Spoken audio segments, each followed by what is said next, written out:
الراحة النفسية عندي كلها بتتلخص في الفيديو ده. النهاردة الجمعة، صحيت بدري في ميعاد الشغل زي كل يوم. الولاد نايمين، مش لاقي حاجة اعملها. الشقة بقالها فترة مكركبة. طبعا الاوض مش عارفة ادخل الاوض عشان هما نايمين ومش عايزاهم يصحوا دلوقتي. فخرجت على الريسبشن بره والمطبخ. انا بدأت عملت حاجات في المطبخ الاول، ظبطتها وحطيتها على البوتاجاز، وطلعت فول من اللي احنا مدمسينه قبل كده مع بعض، وطعمية كمان من اللي احنا عاملينها مع بعض، وطلعتهم يفكوا، وطلعت العيش كمان يفك. وخرجت بقى على الريسبشن بره. وده شكل الريسبشن بعد ما خلصت المعركة اللي كنت فيها وشغلت الفواحة بتاعتي، وده المعطر اللي بحط منه في الفواحة.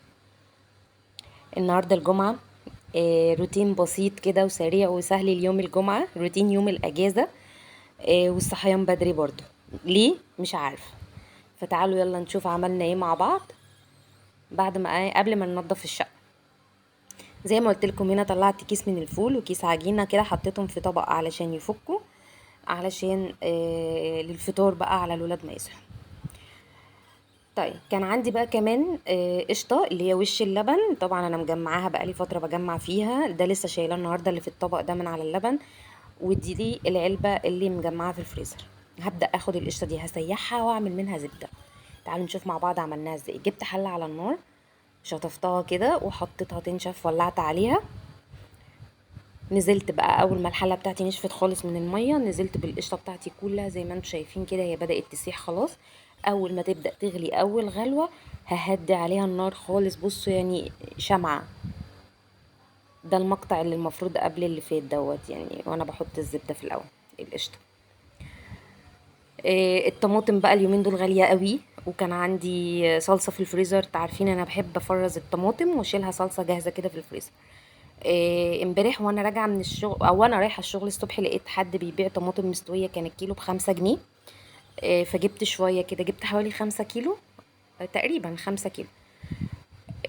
وحطيتهم في الفريزر علشان كنت راجعه طبعا تعبانه ومش قادره. صحيت بقى النهارده الصبح كده، طلعتهم وغسلتهم واديتهم غسله كويسه، وشلت فيه لو فيها حاجه كده شلتها، وحطيتهم في حله زي ما انتم شايفين وولعت عليها النار. اول ما تبدا تغلي كده وتبقبق معايا هروح ممطيه برضو عليها النار. ودي كمان القشطه. تعالوا بقى نخرج نشوف المعركه اللي حصلت بره. انا هنا جبت الجردل بتاعي الاول وحطيت فيه ميه، وحطيت فيه شويه ديتول او اي شويه مطهر او معطر عندك. طبعا كنت غاسله الفرنشه او الشرشوبه بتاعتي كويس جدا. وده شكل بقى الريسبشن بره. طبعا احنا حاطين العجله الكبيره هنا لان خايفه احطها تحت في مدخل العماره تتسرق، لان طبعا احنا مش في بيت عيله. فحطيناها في الشقه، لما بنحتاج ننزل بيها نجيب طلبات او ابني يخرج بيها بننزلها ونطلعها تاني. المهم، شلت هنا كده الشلت بتاعه الركنه، وشفتوا طبعا كان تحتها ايه بلاوي. نفضتها وشلت كل حاجة ونضفت كويس جدا، نفضت كمان الستاير ونفضت الحيطان. وكده الركنة جاهزة عندي ان انا احط الشلت عليها تاني. كان عندي شلتة مش راكب لها الكفر بتاعها، ركبته. هنا كمان شلت الحافظات اللي على الارض، نفضتها بره قدام باب الشقة كده على السلم. انا فاتحة الباب زي ما انتم شايفين. وفاضل الارض تتكنس. الطماطم بدأت تغلي معايا.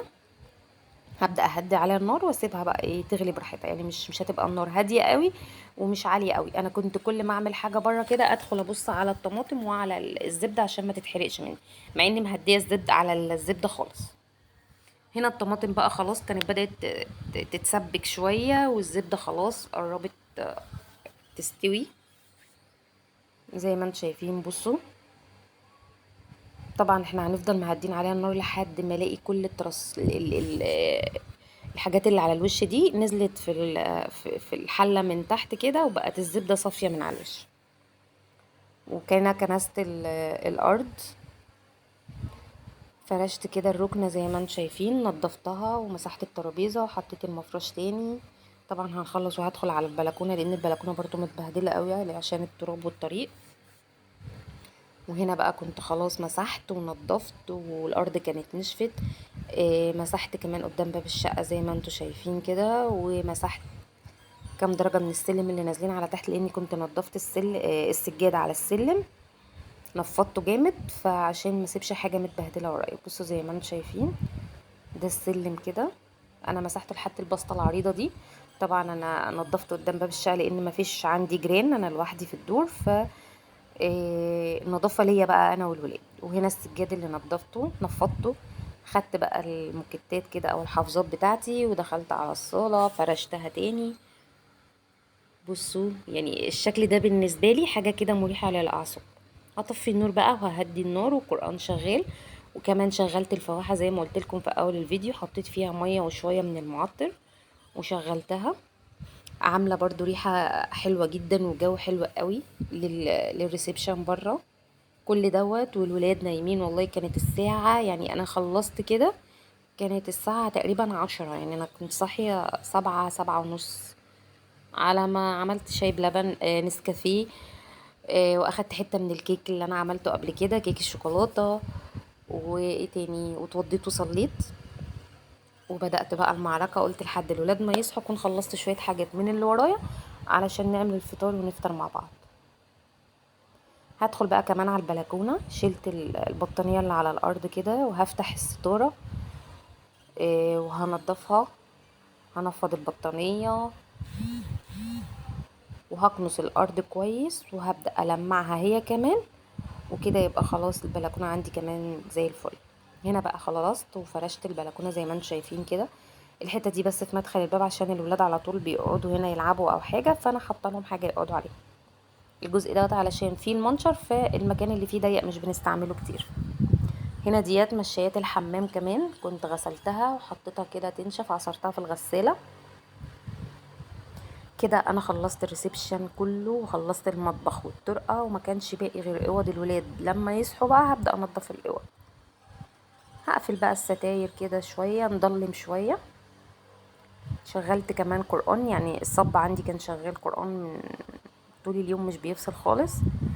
بصوا بقى الزبدة بتاعتي خلاص كده خلصت زي الفل كده خلاص، يعني اللي على الوش دوت هصفيه واخد الزبدة منه حلوة قوي على كده. شوف بقى برطمان نضيف يكون ناشف او متعقم على البخار، وهبدأ اصفي فيه بمصفى واصفي الزبدة. وادي الطماطم كمان كان لسه فاضل عليها شوية، فقلت ايه اسيبها شوية بقى براحتها. ده البرطمان جبت كده الطبق ده حطيت فيه ميه عشان الزبده كانت سخنه ما يحصلش حاجه للبرطمان خالص. زي ما انتم شايفين دي كميه الزبده اللي طلعت لي، يعني هي ازيد من الربع كيلو شويه. من شويه قشطه جمعناهم من وش اللبن. بصوا الكميه، البرطمان اللي معايا ده نص كيلو، وهي تقريبا وده زياده كان عن روتين النص حاجه سريع بسيطه. ليوم الاجازه وشويه تجهيزات بسيطه تظبط معانا لباقي الاجازه باقي الاسبوع. تنسوش بقى تدعوا لي دعوه حلوه كده من قلوبكم، لايك للفيديو واشتراك في القناه ونفعل الجرس، واشوفكم في فيديو جديد.